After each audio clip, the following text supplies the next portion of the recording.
Eh bien bonjour à toutes et bonjour à tous et merci de se retrouver pour cette nouvelle vidéo. Nous entamons une nouvelle série de vidéos dans lesquelles nous allons apprendre les fonctions de Excel. Et la première de cette série, ça va nous dire comment demander à Excel d'afficher un commentaire en fonction du résultat d'un calcul. Allez, c'est parti. Examinons le tableau que nous avons sous les yeux. Dans la colonne B, nous avons les différents types d'interventions qu'effectue notre société au niveau de l'assistance informatique. Dans la colonne C, nous avons pour chacune de ces interventions le nombre d'heures effectuées par nos techniciens au mois de janvier. Et dans la colonne D, le nombre d'heures effectuées par nos techniciens au mois de février. Et dans la colonne E, commentaire, nous aimerions que Excel nous affiche le commentaire en fonction du résultat. Par exemple, en hausse ou en baisse. En hausse si en février il y a eu plus d'interventions qu'en janvier, ou en baisse si en février il y a eu moins d'interventions qu'en janvier.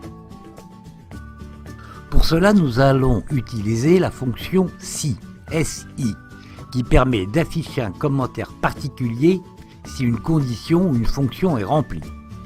Elle s'écrit de la façon suivante, égale SI, ouvrez la parenthèse, en l'occurrence si la cellule D3 ici est supérieure à la cellule C3 ici, point virgule, ouvrez les guillemets parce qu'on va taper du texte, on tape le texte hausse, fermez les guillemets, point virgule, ouvrez les guillemets parce qu'on va taper du texte, on tape le texte baisse, on ferme les guillemets et on ferme la parenthèse.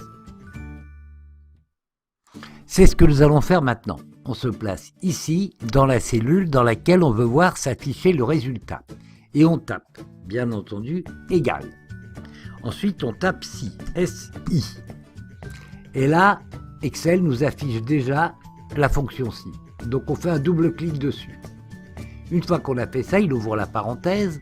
Et pour travailler plus facilement, on utilise l'assistant de fonction. Je vous recommande de le faire régulièrement. Vous êtes sûr de ne rien oublier. Donc, on ouvre l'assistant de fonction, la boîte de dialogue s'affiche, et qu'est-ce qu'on va dire? Le test logique. Le test, c'est D3 supérieur à C3. Donc on écrit D3 supérieur à C3. Voilà. On n'a pas besoin de mettre de points guillemets et ni d'ouvrir les guillemets. Si c'est vrai, si D3 est effectivement supérieur à C3, on veut qu'il nous affiche le commentaire suivant, hausse, H-A-U-2-S-E. On le tape.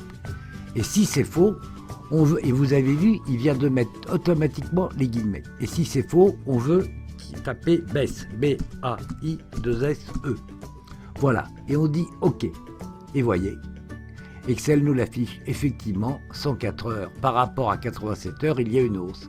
Maintenant, on recopie vers le bas avec la poignée de recopie. Ici, la petite croix noire sur le trait noir. Clic gauche et on descend jusqu'en bas. Voilà. J'ai mon résultat, il correspond exactement à ce que j'attendais. Mais je trouve que personnellement, ça n'est pas très facile de distinguer les interventions qui sont en hausse de celles qui sont en baisse. Et ça le sera encore moins si on avait un tableau qui, au lieu de faire 5 ou 6 lignes, en faisait 300 ou 1000. Alors pour cela, il existe une fonctionnalité dans Excel qui est très pratique, qui s'appelle la mise en forme conditionnelle. En gros, ça va consister à afficher une couleur en fonction du texte, par exemple, qui figure dans la cellule. Je pense que ce sera plus lisible. Alors comment fait-on? Je sélectionne mon tableau. Alors comme mon tableau n'est pas grand, je peux le faire comme ça. Mais si jamais j'ai un immense tableau, je me mets n'importe où dans le tableau, j'appuie sur la touche CTRL et sur la lettre A,